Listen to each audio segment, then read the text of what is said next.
আজানের সময় আকাশের দিকে তাকিয়ে একটি দোয়া পড়ুন, সাথে সাথে ফল পাবেন। মনে রাখবেন, আজানের সময় হচ্ছে এমন একটি মুহূর্ত, আজান দেওয়ার সাথে সাথে আসমানের সকল দরজাগুলো খুলে দেওয়া হয়। সুবহানাল্লাহ বলতে পারলেন না? এই আসমানের যতগুলো দরজা আছে, আজান দেওয়ার সাথে সাথে সমস্ত দরজাগুলো খুলে দেওয়া হয়। শুধু তাই নয়, আজানের আওয়াজ শয়তান সহ্য করতে পারে না।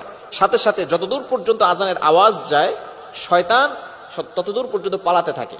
আর কুকুর বলেন বিভিন্ন প্রাণী শয়তানদেরকে দেখতে পারে, যার কারণে দেখবেন আজানের সময় কুকুরগুলো আওয়াজ করা শুরু করে, ঘেউ ঘেউ আওয়াজ করা শুরু করে, তো কেননা তারা শয়তানকে দেখতে পারে, শয়তান তখন পালাতে থাকে। এখন মূল কথা হচ্ছে, এই আজানের সময় কিন্তু দোয়া করলে দোয়া আল্লাহ তাআলা অ্যাকসেপ্ট করেন, কবুল করেন। আমরা অনেক সময় বলি, হুজুর দোয়া করছি, দোয়া কবুল হচ্ছে না।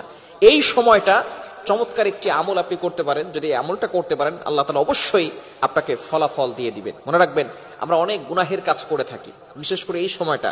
হাদিসের ভিতরে এসেছে, তিরমিজি শরীফের হাদিস, আদ-দুআউ লা ইউরাদ্দু বাইনাল আযানি ওয়াল ইকামা।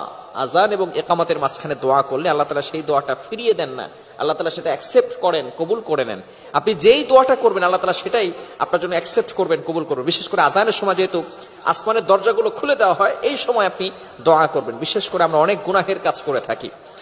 নবীজি সাল্লাল্লাহু আলাইহি ওয়াসাল্লাম, তার সামনে আগে পরে পিছনে কোনো গুনাহ ছিল না, তারপরও নবীজি, এক হাদিসের ভিতরে এসেছে প্রতিদিন তিনি 70 বার ইস্তেগফার করতেন। অন্য হাদিসের ভিতরে এসেছে নবীজি সাল্লাল্লাহু আলাইহি ওয়াসাল্লাম দৈনিক 100 বার ইস্তেগফার পড়তেন। কেননা তার উম্মতদেরকে শিক্ষা দেওয়ার জন্য। আজকে আমরা ইস্তেগফার পড়ি না, এই আজানের সময় আপনি ইস্তেগফার পড়বেন, দেখবেন আল্লাহ তাআলা আপনার গুনাহ খাতাগুলো ক্ষমা করে দিবেন। সাথে সাথে আপনি দেখবেন আপনার মনটা হালকা হয়ে গেছে।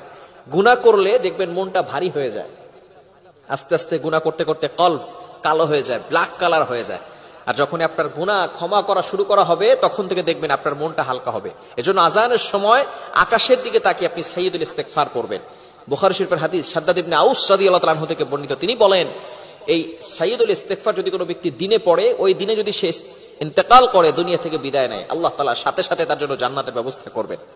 আবার কোনো ব্যক্তি যদি রাতে পড়ে সাইয়্যিদুল ইস্তেগফার, ওই রাতে যদি কোনো ব্যক্তি মারা যায়, আল্লাহ পাক রব্বুল আলামিন তাকেও জান্নাতের ব্যবস্থা করে দিবেন।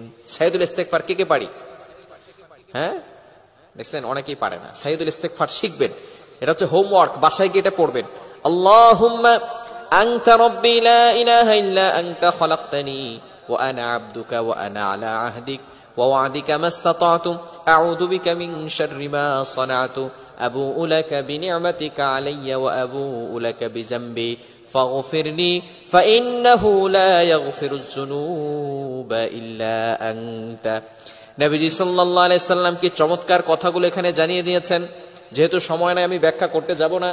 সুতরাং আজানের সময় যখন আসমানের দরজাগুলো খুলে দেওয়া হবে, এই সময় এই দোয়াটি পড়বেন, দেখবেন আল্লাহ তাআলা আপনার গুনাহ ক্ষমা করে দিয়েছেন, আর আপনার মনটা হালকা হয়ে যাবে, সাথে সাথে আপনি ফল পেয়ে যাবেন। এই সময় আপনি দোয়াও করলে আল্লাহ তাআলা দোয়াটা অ্যাকসেপ্ট করবে। এজন্য আমলগুলো করতে পারবো তো ইনশাআল্লাহ। সাহাবায়ে কেরাম অনেক আমল করতেন, নবী সাল্লাল্লাহু আলাইহি ওয়াসাল্লাম অনেক আমল শিক্ষা দিতেন, কিন্তু আমরা কোন আমল পরিপূর্ণভাবে করতে পারি না, করতে চাই না।